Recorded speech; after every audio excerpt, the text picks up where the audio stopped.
Nagtitinginan kami kanina nung sinabi Manila, Caloocan will be 5 minutes. Sa buong buhay natin, never pa natin nakita yung 5 minutes na galing Caloocan hanggang Maynila. Baka yung ating pangarap ay matupad na.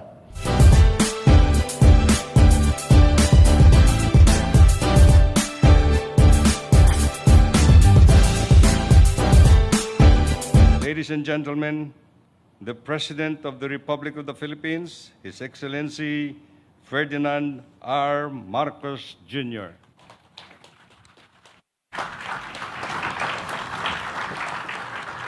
Thank you very much to our Public Works and Highway Secretary, Manny Bonoan. Please take your seats.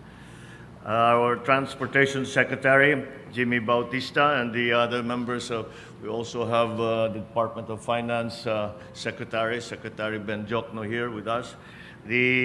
Of course, our partner in this extremely important project, the Metro Pacific Tollways Corporation Chairman, Manny V. Pangilinan.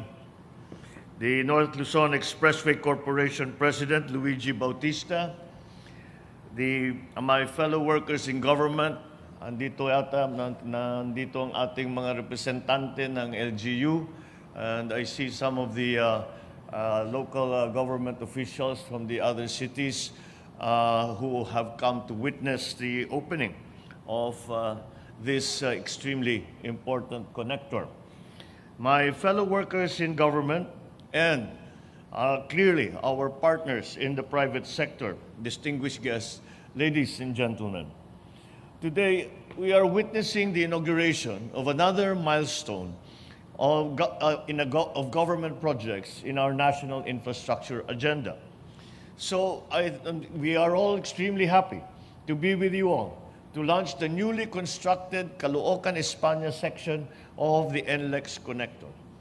Together with the España-Magsaysay section of this connector, which is targeted for completion in June this year, the Caloocan-España section will finally connect NLEX with the SLEX. Gaano katagal na nating inaantay ito. It just made too much sense, and I think notwithstanding the pandemic, the MVP group has still managed to work their way through to bring us to where we are today. This road project will form an integral part of the Luzon Spine Expressway network, which in turn is a component of the Philippine High Standard Highway network. Once completed, this connector shall provide another alternate route that will reduce travel time for our motorists. Nagtitinginan kami kanina nung sinabi Manila, Caloocan will be 5 minutes. Sa buong buhay natin, never pa natin nakita yung 5 minutes na galing Caloocan hanggang Maynila. Baka yung ating pangarap ay matupad na. The NLEX connector will also contribute to the ease of movement, cargo and goods from north to south and vice versa, especially those coming from the Port of Manila. It will provide great relief to the logistics sector, since there will be an alternative route for truckers who wish to avoid the congestion in the main roads within the metropolis. Ang tawag, it is referred to, I think, in other countries, these are the surface roads, kung tawagin. And so we will bypass all of those, and the traffic that we all know, that we all suffer through in Metro Manila, ito ay hindi nadadaan doon sa tinatawag nga na surface roads, and we will be using the bridge flyovers for us to transport goods and passengers, both to coming from the Port of Manila all the way to Caloocan. This is indeed another achievement, and undoubtedly will significantly improve the mobility of people, of goods, of services, not only within Metro Manila, but also within its environs. With the opening of this project, we sustain and accelerate the momentum started by the previous administration in terms of infra development. We will continue and complete these projects as efficiently as we can, crucial as they are in achieving our national development goals. Under the Build Better More program, we will continue to push for the interconnectivity of major roads and expressways as well as build even more roads and bridges in strategic places within the archipelago. At this juncture, I extend my sincerest gratitude and congratulations to everyone, both in the private sector, both in the local government, and of course in the national government. To them, I say my congratulations for having made this all possible. Thank you to the NLEX Corporation, the Metro Pacific Tollways Corporation for completing this part of this project. We certainly need to recognize as well your continued efforts in improving our country's infrastructure system, such as the proposals for the Candaba Viaduct renewal and expansion, the Traffic Mobility Program, and the Urban Ring Road. Remain please steadfast in your desire to assist and to collaborate with government in improving the infrastructure landscape of the country.